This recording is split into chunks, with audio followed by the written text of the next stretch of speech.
উসমান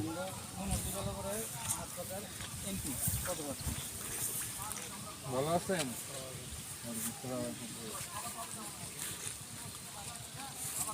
ইনশাআল্লাহ ইসলামের পক্ষে থাকবেন, এটা হলো আপনার প্রতি আমাদের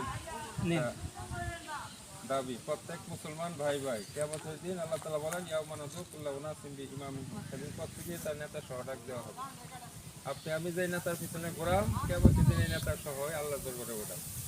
এই দাওয়াতটা আমরা পৌঁছায় দেওয়ার জন্য আমাদের আপনাদের দ্বারা দ্বারা আসছি। ইনশাআল্লাহ ইসলামের পক্ষে থাকবেন ইনশাআল্লাহ। আমার বাড়ি কোন গ্রামে? আমার বাড়ি গাংকুল কান্দি, সুরজ মিয়া। হ্যাঁ ঠিক আছে, জি দোয়া চাই।